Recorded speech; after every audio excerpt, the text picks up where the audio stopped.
Since late December, we've updated the system in Marketing Tech so that we only have 6 projects in total.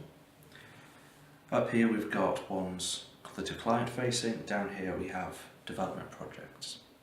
We've done this in an attempt to standardise everything as much as possible, except, as with all plans, this hasn't really fully worked, but it's now much simpler than it was. You still need to remember to put your labels in for Carpet SD and all that kind of thing. Starting with MTSD, the CMT we do consider a client for practical purposes, but here is where we'll get all of our internal tickets from the client teams. Since we use everything internally, everything here will be covered. Over here we have Prod SD. This stands for Prodcaster Service Desk. It's called a custom portal really. This only relates to Forecaster Prodcaster. That's because Prodcaster itself does not contain Forecaster Optimization, which is what Ben Latham would call the optimization engine, what everyone else just calls Forecaster. Yes, that is confusing. I'm going to try and keep it as not confusing as possible by referring to anything in here as Prodcaster, anything here as Forecaster. External clients, at the moment we only have Boohoo. In theory this should expand out to a lot more clients in the future, but for now it's Boohoo. The important thing to remember is that this is customer facing. Here we've got the 3 affiliate platform and the Carpetbright offline platform. Both of these are also customer facing.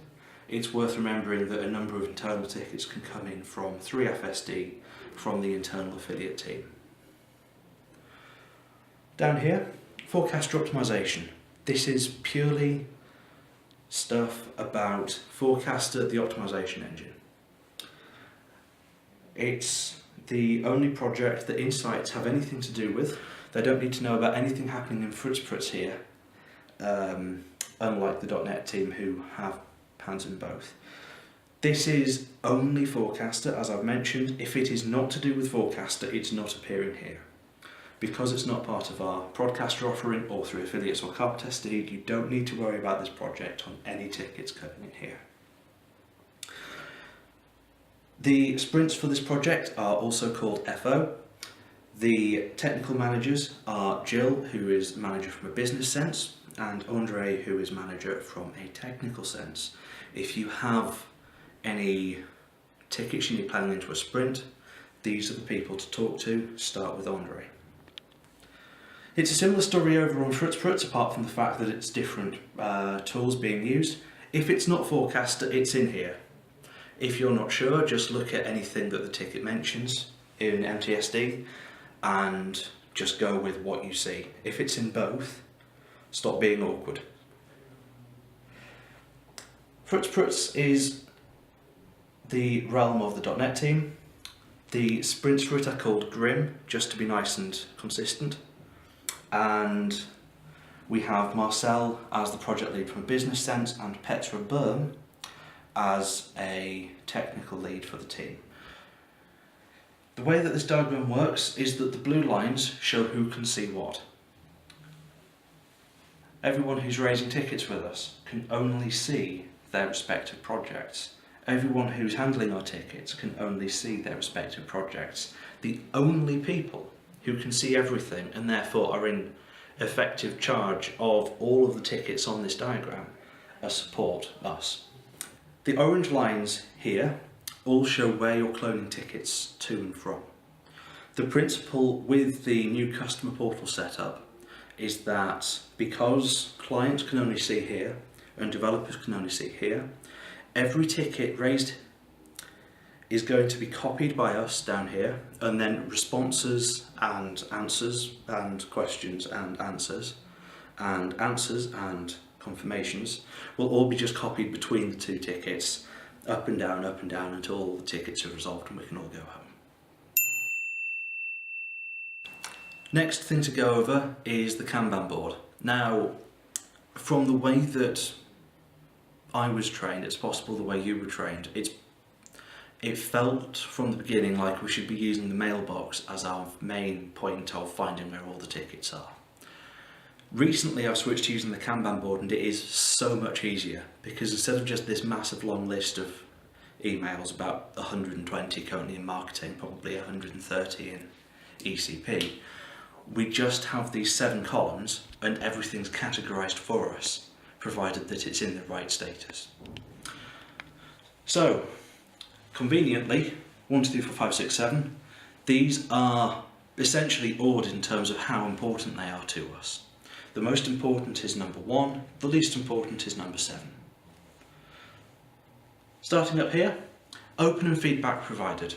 These are new tickets and we need to do something, whether that's just accept it and clone it to another place, or whether we're just setting it back on hold because we've been given the feedback of keep waiting. We always need to do something up here. Moving on to column 2, in review.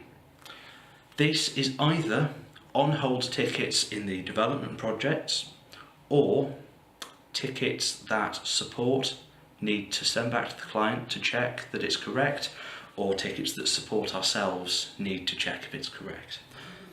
The third column is to do. This is anything waiting in Rota's backlog, whether it's just something they haven't gotten around to yet, or it's something they haven't gotten around to yet. It's going to be sitting here. They're not actively working on it. It's going to sit there until they are. We should check up on high and critical tickets in here just to be certain that they are moving and they can move forwards.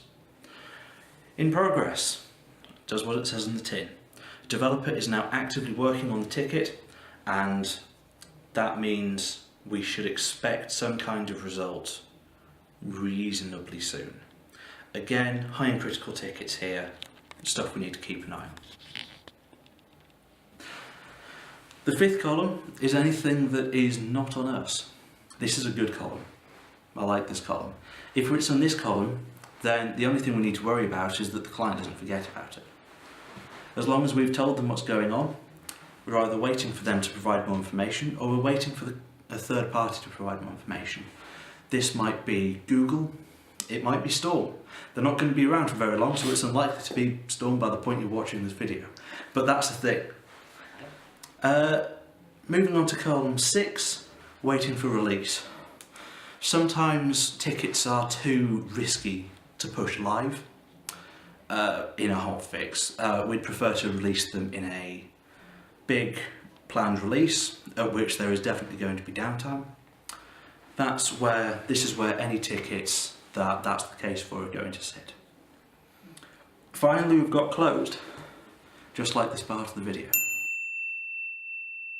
Moving on to workflows, we have what looks like a fairly complicated setup here, but hopefully going through all the points will help you understand when tickets should be where and where tickets should be when.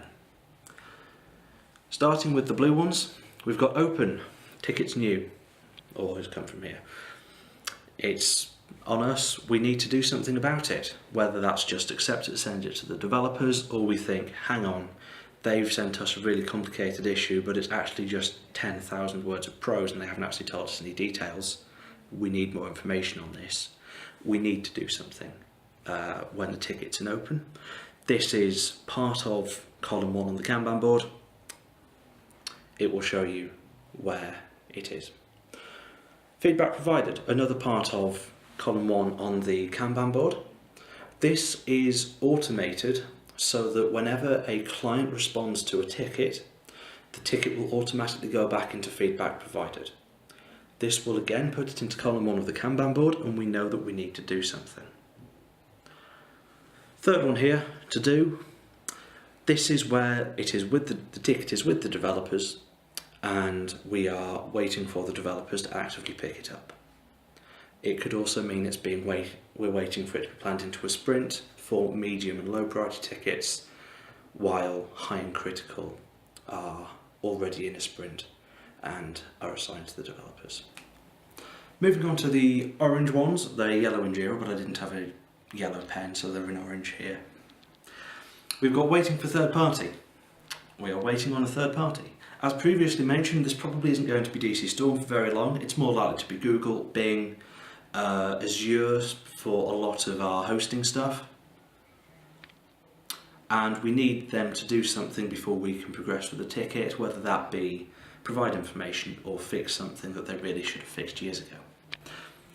Waiting for client is essentially the same as waiting for third party, except we're not waiting for a third party, we're waiting for the client.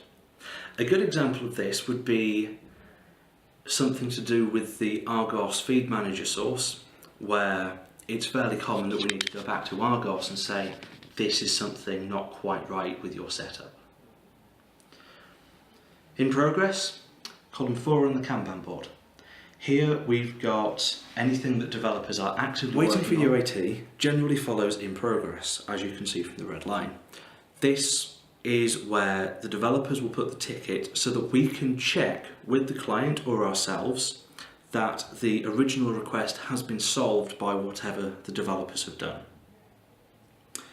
Finally, waiting for release. I covered this in the Kanban board. This is where we have tickets that are being planned into a big release as opposed to just being hotfixed quickly. Finally, for this workflow, we have the 3 green statuses, rejected, resolved and closed. These all mean that we don't need to worry about the ticket anymore. Either it wasn't our problem to begin with, or we've fixed it, or it happened a long time ago.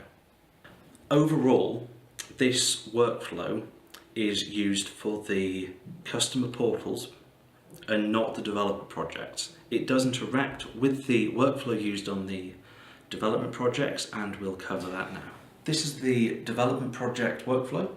It's a lot simpler than ours because they don't have as many complicated things to do, being developers. Tickets start off in to do. This is analogous to our project. To do is they've got it, but they haven't started working on it yet. After to do, it flows down to in progress. In progress, again, the same as our project.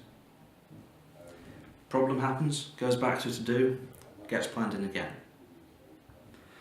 Following in progress, we go to in review.